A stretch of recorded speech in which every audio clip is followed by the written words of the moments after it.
बीते 26 अक्टूबर को चित्रकूट के बरगढ़ थाना क्षेत्र के बरगढ़ गांव में एक ऐसी घटना घटी जिसने चित्रकूट की पुलिस व्यवस्था पर सवाल खड़े कर दिए, जिसने उत्तर प्रदेश सरकार के भय मुक्त प्रदेश का वादा देने और भय मुक्त प्रदेश बनाने वाले दावों को सिरे से खारिज करती है। 26 अक्टूबर को इस थाना क्षेत्र में एक ऐसी घटना घटी जिससे पूरा चित्रकूट सहमा हुआ है, जिससे पूरे चित्रकूट की बहन बेटियां सहमी हुई है।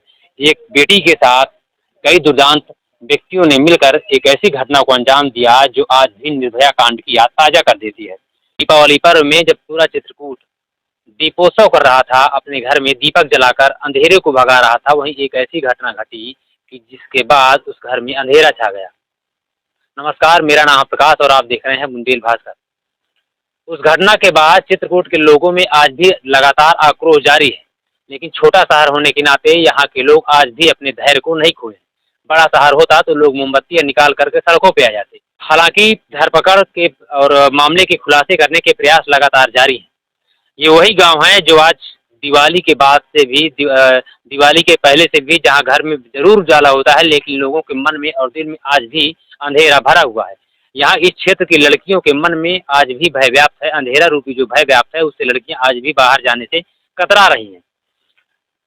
जहाँ एक तरफ सरकार जीरो टॉलरेंस की बात करती है, बेटियों को पढ़ाने और बढ़ाने की बात करती है, वहाँ इस तरह की घटनाएं उन योजनाओं पर या कहा जाए कि सरकार के दावों पर सवाल पैदा करती है।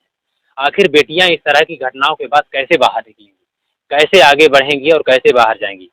मैं इस समय बरगढ़ में हूँ और पीड़िता के घर के ठीक सामने बैठा हुआ हूँ। ये पीड़िता के चाचा का घर है और यदि आप देखेंगे तो मेरे दाहिने साइड जो रास्ता गया हुआ है, इसी तरफ लड़की का जो मुख्य गांव है, घर है, वहाँ उधर है और यहीं से इसी रास्ते से लड़की आती थी। पीड़िता अपने जहाँ पे काम नर्सिंग होम में काम करती थी वहाँ जाती थी। उस घटना के बाद लोगों को इंतजार है कि कब योगी सरकार का जो बुलडोजर है वो पीला पंजा उन अपराधियों के घर पर चले। आज लोगों को इंतजार है, लेकिन अभी भी कानून के लंबे हाथ उन दोषियों की गर्दन तक नहीं पहुंच पाए हैं। क्या कानून का हाथ छोटा हो गया है या कानून प्रयास कर रहा है? हो सकता है उनकी दूरी ज्यादा हो। मेरे साथ पीड़िता के भाई हैं। क्या नाम है आपका? क्या लग रहा है कि पुलिस का जो काम है, पुलिस का जो तेजी है, पुलिस की जो सक्रियता है, पुलिस अपने काम पर बखूबी निभा रही है अपना काम? हाँ, पुलिस प्रशासन से मदद मिल रही है। ये है कि जो है देर है अभी जो घटना स्थल पर जो मतलब वारदात हुए उसमें अभी तक जो है बच्ची द्वारा जो है पहचान नहीं हो पा रही है, क्योंकि हालत उसकी इतनी ज़्यादा खराब है कि जो है मतलब वो पहचानने में अभी जो है टाइम लगेगा उसको। कहने का मतलब साफ है, आप वीडियो में साफ तौर पर देख सकते हैं कि जो पीड़िता है किस तरह से डरी सहमी है। उसके साथ इतना घिनौना अपराध किया गया कि दुष्कर्म करने के बाद उसके गले पर लात रख पैर रख करके उसकी जान लेने की कोशिश की गई, उसकी हत्या करने की कोशिश की गई। उसके गले में दुपट्टे से फांसी लगाकर जान लेने की कोशिश की गई। सबसे बड़ा सवाल यह है कि आखिर अपराधी कितने दिन दूर रहेंगे। बशर्ते अगर बात की जाए पुलिस की सक्रियता की, अगर पुलिस जो सक्रियता अभी दिखा रही है उस समय के तत्कालीन थानाध्यक्ष द्वारा अगर गश्ती उस क्षेत्र में की जाती तो क्या लग रहा है कि ऐसी घटना घट सकती थी या घटना को रोका जा सकता था? ऐसी घटनाओं से रोका जा सकता था जो है मतलब जो अपराधी इतने मनबड़ हैं इतने मनबड़ ना होते। थानाध्यक्ष पर कई सवाल खड़े हो रहे हैं कि थानाध्यक्ष द्वारा लापरवाही बरती गई। क्या क्या लापरवाही पूर्व में बरती गई राकेश मौर्य द्वारा? यही कि जो है मतलब भाई वो एकांत रास्ता है, वहाँ पे जो है कोई चौकसी नहीं थी। ज़्यादातर रोड रोड चौराहों पर जो है ये 100 नंबर देखी गई, 112 नंबर जो भी है। बाकी जो है इस रास्ते पर जो है आज तक कोई ये नहीं देखा कि जो है कोई मतलब इधर भी आम रास्ता है आने जाने का। उनका पूरा इरादा था कि इस दुर्घटना मतलब इतना जघन्य अपराध करने के बाद आपको मतलब पूरी उनकी कोशिश थी कि आपकी जो हत्या कर दी जाए। हाँ, यही था। और वो लोग बोल रहे थे कि गाड़ी लाओ जल्दी से, पूर्णिया वाली रोड से लाओ, ले चलते हैं, ना ले जा पाए तो यहाँ पे लाइन में रख देना यार, फंसना थोड़ी नहीं है। उनकी ज़ुबान से यही भले ही आंखें बंद थी लेकिन मतलब यही कान में तो सुनाई दे रहा था। हाँ, यही बोल रहे थे। पैर में ही पत्थर पटक दिए हाँ? यहाँ पे पटके हैं पैर में और यहाँ कंधे में भी चोट है। सीने में तो पूरा इतना ज़्यादा, गले में तो इतना ज़्यादा चोट है कि मतलब ना कुछ खा पा रहे हैं ना पानी पी रख पा रहे हैं। चम्मच से पानी पिलाते हैं, जूस वगैरह बस।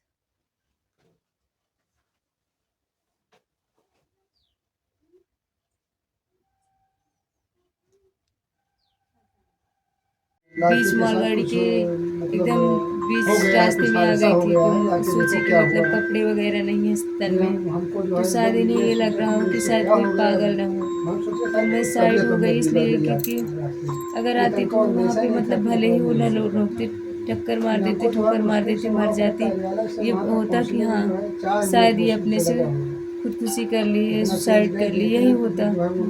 इसलिए मैं साइड हो गई। उसके बाद मतलब इतना तेज़ दौड़ी उन्हीं लोगों के साथ साथ। रेलवे जो मतलब मालगाड़ी के थे ड्राइवर थे वो फ़ोन किए वहाँ स्टेशन मास्टर के पास। स्टेशन मास्टर फ़ोन करके बुला रहे थे कि जो लड़की है उसको मेरे पास लाओ। मैं जब होश में आई तो मैं बोली कि नहीं, जब तक भैया या फिर मेरे घर से कोई आ नहीं जाता सर मैं यहाँ से नहीं जाऊँगी। पायलट वगैरह सब लोग थे वहाँ पे, तो काफ़ी नंबर बोल रही थी तो मेरे दिमाग में नहीं आ रहा था कि मैं सही नंबर बोल रही हूँ या गलत नंबर बोल रही हूँ। तो एक भैया मतलब घटना के बाद पूरा आदमी सहम जाता है उसी तरह। हाँ, एक भैया चंडीगढ़ में रहते, पढ़ाई करते, बीटेक कर रहे थे, तो वो कोचिंग में थे। कभी कभी कभी ऐसा होता है कि क्लास में रहते तो फ़ोन नहीं उठाते। उसमें भगवान से मना रही थी कि मेरा भाई एक बार फ़ोन उठा ले, अगर सही नंबर लगा है तो लगा तो वो फ़ोन उठाया। तो वहाँ के सर मतलब जो कर्मचारी थे बोले तुम्हारी बहन का ये नाम है, तुम्हारी बहन के साथ ऐसा ऐसा हुआ है। तो चिल्लाने लगा, रोने लगा, बोला क्या हुआ है पहले हमारी बहन से बात कराओ। तो इस हालत में नहीं थी कि भैया से बात कर पाए, बस ये बोल रहे थे कि जब हम नहीं बात की तो भैया के पास लगाए, चाचा हैं द्वारिका प्रसाद सेन, आप लोग जानते हो वो है, पापा के पास फ़ोन लगाए, सब लोग आए। उसके बाद भैया लेके आए थाने। अच्छा आपने मतलब कोचिंग उनके संस्थान में लगाया भैया के हाँ, वो चंडीगढ़ में फ़ोन लगा था क्योंकि भैया लोगों का नंबर बोल रहे थे तो मैं गलत जा रहा था। गलत एक दो छुट्टी ले लेना, इकट्ठा सब लोग दीपावली मनाएंगे। झगड़ा करके गया हो पीड़ित को बैठा के सारे भाई बोल रहे चालान कर देंगे, खुला चला जाएगा। जब आप ऊपर पैर रख रहे थे तो एक लोग रख रहा था कि कई लोग रख रहे थे गर्दन पे, जैसे आप बता रही पैर रख रहा था? तो दोनों सीने पे मतलब ये घुटना रख के गला दबाया हुआ था तेजी से। हाथ में पैर रख देते थे, पूरे जंघे में पैर रख देते थे, हाथ उल्टा बांधे थे, आँख बंदी थी लेकिन महसूस हो रहा था इतना गाली दे रहे थे। लेफ्ट हैंड से इतना तेजी से मारा था, जिस वक्त वो मेरे सामने आई इतना तेजी से मारा कि आँख में पूरी एकदम ब्लड सा बिल्कुल प्लाट जम गया था।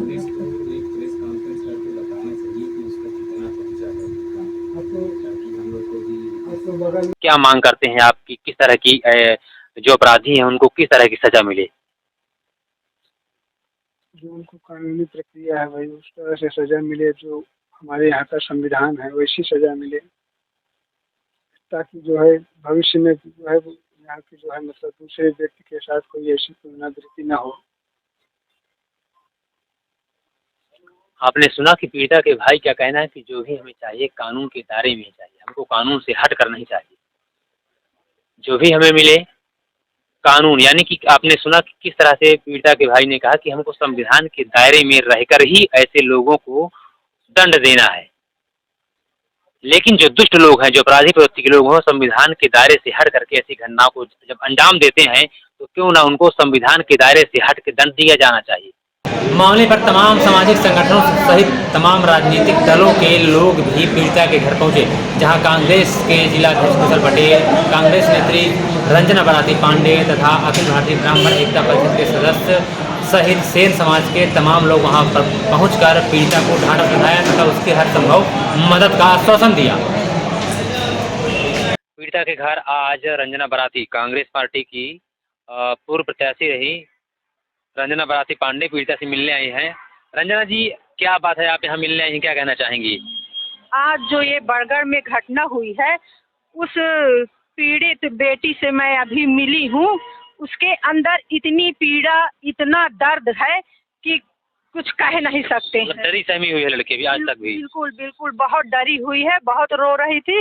और आप लोग देख रहे हैं कि ये जो हमारी भारतीय जनता पार्टी की सरकार है, ये वादे बड़ी बड़ी करती है, कहती है बेटी बचाओ बेटी पढ़ाओ, लेकिन जब एक बेटी के साथ अपराध होता है तो उसको जल्दी न्याय नहीं मिलता है। आज इस बेटी के साथ जो जघन्य अपराध हुआ है, हम इस शासन और प्रशासन से मांग करते हैं कि जो अपराधी है तत्काल उन्हें पकड़ के सख्त से सख्त कार्रवाई की जाए और उस बेटी को न्याय दिया जाए। मुख्यमंत्री से मांग करूंगा कि वे इस मामले को संज्ञान में लें और इसके ऊपर उन अपराधियों को जल्द से जल्द पकड़ करके उनको कड़ी से कड़ी सजा दिलाने का कार्य करें।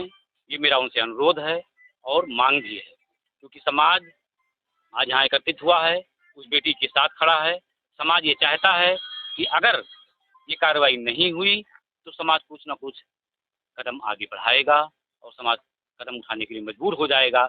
इसलिए मैं ये उम्मीद करता हूँ शासन प्रशासन से और माननीय मुख्यमंत्री जी से कि वो जल्द से जल्द इस मामले का खुलासा कराएं और अपना बुलडोजर उन अपराधियों के घर पर चलवाएं जिन्होंने ये कुकृत्य किया है, क्योंकि ये कुकृत्य किसी के साथ भी हो सकता है। आज हमारी बहन बेटी के साथ हुआ है, कल किसी और बेटी के साथ होगा। जो अपने जिले पे जो घटना हुई एक बेटी के साथ, वो बहुत ही उसकी घोर निंदा करता हूँ और उन सोए हुए समाज से मैं मांग करना चाहता हूँ कि ये मत सोचिए कि आज किसी की बेटी के साथ हुआ है, कल किसी और की बेटी के साथ भी हो सकता है। मैं भी एक बेटी का बाप हूँ और मुझे अब ये सोचने पे मजबूर है कि समाज किस ओर जा रहा है। आज ये बड़ी बड़ी घटनाएं हम टीवी चैनलों में देखा करते थे कि महानगरों में होता था, आज हमारे चल के गाँव में आ गया है। के प्रतिनिधि जो सब सोए हुए हैं उनको भी इस मामले का संज्ञान लेना चाहिए, क्योंकि आपकी राजनीति, आपका प्रतिनिधित्व इसी जनता की ओर से तय होता है। हमारे बहन के साथ जो अपराध हुआ है, हमने अखिल भारतीय ब्राह्मण एकता परिषद जनपद चित्रकूट की ओर से मांग की है कि अगर 72 घंटे के अंदर बहन को, बेटी को न्याय नहीं मिला तो अखिल भारतीय ब्राह्मण एकता परिषद व सर्व समाज के लोग धरना प्रदर्शन करने पर बाध्य होंगे। लगभग 8 दिन बीत गए, 8 दिन बीत जाने के बाद भी उस घटना का पर्दाफाश नहीं हुआ। ये एक बहुत बड़ी शर्म की बात है। बहुत बड़ी शर्म की बात है कि सरकार का स्लोगन जो चलता है, बेटी पढ़ाओ बेटी बचाओ, ये नारा कहाँ गया, ये प्रश्न चिन्ह उठता है। मैं भी एक बेटी का बाप हूँ और हम सब लोग भी एक बेटी के बाप हैं। हम लोगों को अब ये सोचना होगा कि अपनी बच्चियों को क्यों पढ़ाएं। क्या इसी घटना का इंतजार करना पड़ेगा? क्या इसी तरह के समाज के लोग दरिंदे घूमते रहेंगे? क्या इसी तरह के समाज के लोगों की से हमें अपेक्षा है? हम ये मांग करेंगे शासन और प्रशासन से और यहाँ पर बैठे हुए नुमाइंदों से कि इस पर जल्द से जल्द कड़ी कार्रवाई की जाए, अन्यथा हम लोगों का पूरा प्रेस क्लब इसमें बड़ा आंदोलन, उग्र आंदोलन करेगा।